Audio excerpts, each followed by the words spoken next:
ફેબ્રુઆરીની વસંત ઋતુના દિવસો હતા. દિવસો ખૂબ જ સુંદર હતા. સાંજના સમયે ઘુવડ જાગેલું જ હતું કે ત્યાં તેને કંઈક જોવા મળ્યું. તમે બધા અહીંયા આવ્યા તે માટે ધન્યવાદ. હવે તમે જાણી લો કે તમને અહીંયા કેમ બોલાવવામાં આવ્યા. ઘુવડે આંખ ખોલી તો તેણે જોયું કે તેના ઝાડ નીચે ઘણા બધા જાનવરો અને પક્ષીઓ હતા. બધા જંગલવાસી ધ્યાનથી સાંભળો. કાલે આપણા મિત્ર છોટુ હરણનો જન્મદિવસ છે. દર વર્ષની જેમ આ વર્ષે પણ આપણે મળીને પાર્ટીની તૈયારી કરીશું. આ તો ખુશીની વાત છે. સારું, ત્યારે આવતીકાલે સવારે અમે ભેગા થઈને તળાવે મળીશું અને પાર્ટીની તૈયારી કરીને સેલિબ્રેશન શરૂ કરીશું. શું વાત છે? તારા જન્મદિવસની પાર્ટી છે, પણ મને તો દિવસમાં દેખાતું જ નથી. પાર્ટી રાત્રે રાખો તો હું આવી શકું. ના, અમે એવું નથી કરી શકતા. અમે માણસ નહીં, જાનવર છીએ. અમે તારા માટે રાત્રે પાર્ટી ન રાખી શકીએ. પાર્ટી તો સવારે જ થશે. હું પાર્ટીમાં નહીં આવું તો મને સારું નહીં લાગે. હું પણ તમારી જેમ આ જંગલનો જ છું, તો પછી મારી સાથે ભેદભાવ કેમ? તું અમારા જેવો ક્યાં છે? જે રાત્રે અમે ઊંઘીએ છીએ એ રાત્રે તો આખા જંગલનું ચક્કર મારે છે. પોતાનો અવાજ સંભળાવીને અમારી ઊંઘ ખરાબ કરે છે. આના સિવાય તે કર્યું છે શું? હું આખી રાત જાગીને પહેરો કરું છું. શું તે સારી વાત નથી? આપણા જંગલ પર કોનો હુમલો થવાનો છે જે તું પહેરો આપે છે? આ સાંભળી ઘુવડને ખરાબ લાગ્યું. બધા જ જંગલી જાનવર પોતપોતાના ઘરમાં સૂવા માટે જતા રહે છે, પણ ઘુવડ ખૂબ જ ઉદાસ થઈ ગયું. તે જંગલમાં ફરવા લાગ્યો અને પોતાનું કામ કરવા લાગ્યો. સવાર પડતા જ જ્યારે તેને દેખાવાનું બંધ થયું ત્યારે પોતાના ઝાડ પર જતો રહ્યો. તેણે આંખો બંધ કરી જ હતી કે ત્યાં તેને એક અવાજ સંભળાયો. Happy birthday to you, happy birthday to you, happy birthday Chhotu હરણ, હેપી બર્થડે ટુ યુ.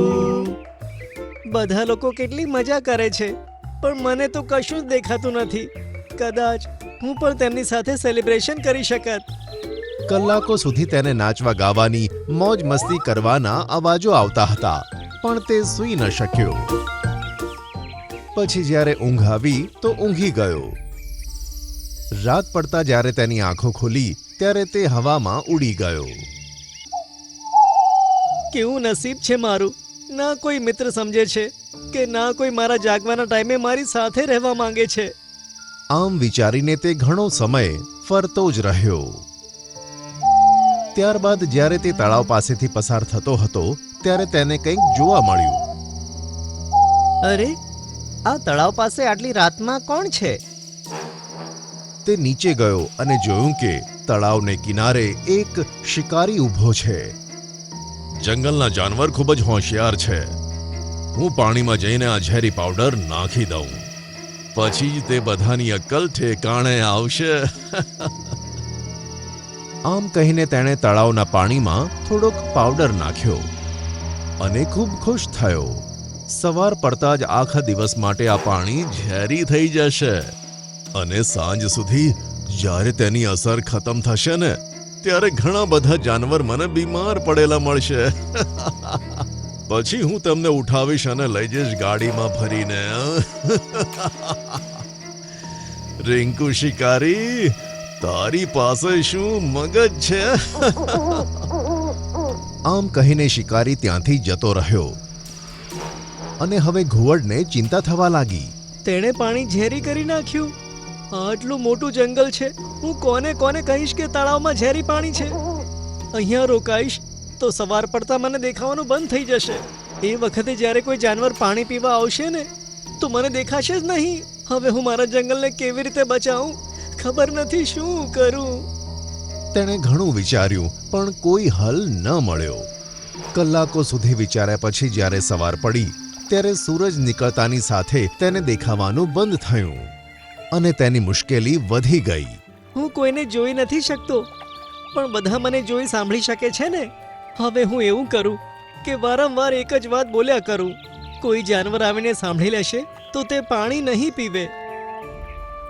આમ કહીને તે તળાવના કિનારે બેસીને જોર જોરથી બૂમો પાડવા લાગ્યો. તળાવના પાણીને શિકારીએ ઝેરી બનાવ્યું છે. કોઈ પણ તળાવનું પાણી ના પીશો. કાલે સવારે પાણી ઠીક થઈ જશે, પછી પી શકો છો. આ વાત તે વારંવાર બૂમો પાડીને કહેતો. ઘણીવાર પછી ત્યાં જંબો હાથી પાણી પીવા આવ્યો અને પાણી પીતા પહેલા જ તેણે ઘુવડની વાત સાંભળી. અરે ઘુવડ, તને કેવી રીતે ખબર કે હું પાણી પીવાનો છું? તને તો દિવસમાં દેખાતું નથી ને? તમે આવ્યા તેની તો મને ખબર જ નહીં. હું તો એટલા માટે વારંવાર બૂમો પાડીને કહું છું કે કોઈ આવે તો પાણી પીને બેહોશ ના થાય. ઝેબ્રા, વાંદરો અને હરણે પણ સાંભળી લીધું. અરે વાહ ઘુવડભાઈ, તમે તો આજે આખા જંગલને મરવાથી બચાવી લીધું. હવે બૂમો પાડવાનું બંધ કરો. જે પણ જાનવર તળાવ પાસે આવશે અમે તેને બતાવી દઈશું, બરાબર? સારું, આભાર. હવે બધા ઘુવડ પાસે બેસીને તળાવ પર નજર રાખવા લાગ્યા. જ્યારે બીજા જાનવર પાણી પીવા આવ્યા તો બધાએ તેમને રોકી લીધા અને આમ આખા જંગલમાં આ વાત ફેલાઈ ગઈ. બધાને ઘુવડ પર ગર્વ થવા લાગ્યો. તમારો ખૂબ ખૂબ આભાર ઘુવડભાઈ. હવે રાત થવાની છે, અમે ઘરે જઈએ છીએ. સવારે પાણી પીવા આવીશું. આમ કહી બધા જાનવર ત્યાંથી જતા રહ્યા. હવે ઘુવડને પણ સારું લાગવા લાગ્યું. તેમ છતાંય હજુ પણ તે પૂરેપૂરો ખુશ ન હતો. ઘણા સમય પછી હરણ ઘુવડ પાસે આવ્યું. ઘુવડભાઈ, અમને તમારી મદદની જરૂર છે. શું થયું? શું મુશ્કેલી છે? આટલો ડરેલો કેમ લાગે છે? તમે બસ જલ્દીથી મારી સાથે આવો, બધી ખબર પડી જશે. હવે ઘુવડ કોઈ સવાલ કર્યા વગર હરણ સાથે નીકળી પડ્યો. ઘણા સમય પછી તેઓ એક જગ્યાએ ગયા. ત્યાંનો નજારો જોઈને તેની આંખોમાં ચમક આવી ગઈ. તેણે જોયું કે બધા જ જાનવર અને પક્ષી એક જગ્યાએ જમા થયા છે. એક બાજુ ઘણા બધા ઉપહાર રાખ્યા છે અને બધા ઘુવડને જોઈને ખૂબ જ ખુશ થાય છે. Happy birthday to you, happy birthday to you, happy birthday ઘુવડભાઈ, હેપી બર્થડે ટુ યુ. મને વિશ્વાસ નથી આવતો કે તમે લોકો મારો બર્થડે સેલિબ્રેટ કરો છો. હું તો ભૂલી જ ગયો હતો. હા ઘુવડભાઈ, અમે બધાએ એ વિચાર્યું કે અમે તો કારણ વગર તમારી ઉપર ચીડાતા. તમે રાત્રે અમને હેરાન નથી કરતા, પણ આખી રાત જાગીને જંગલની રક્ષા કરો છો. આજે અમે જીવતા છીએ ને તો તે ફક્ત તમારા કારણે. તેથી દરરોજ હવે રાત્રે સૂતા પહેલા અમે જંગલવાસી તમારી સાથે વાત કરીશું અને દર વર્ષે તમારો બર્થડે આ રીતે જ સેલિબ્રેટ કરીશું, રાત્રે ચાંદનીના પ્રકાશમાં. અરે વાહ, ખરેખર? હા, સાચે જ. ચલો હવે આ ઉપહાર તો ખોલો કે અમે તમને આ શું આપ્યું છે. આ સાંભળી ઘુવડ ખૂબ જ ખુશ થયું અને સ્મિત કરતા કરતા પોતાના ઉપહાર જોવા માટે આગળ વધ્યું. અને ઘુવડને ખુશ જોઈને જંગલના બધા જાનવરો પણ ખુશ થવા લાગ્યા. પણ એક જણ હતું કે જેનો અવાજ હવામાં ગુંજતો હતો.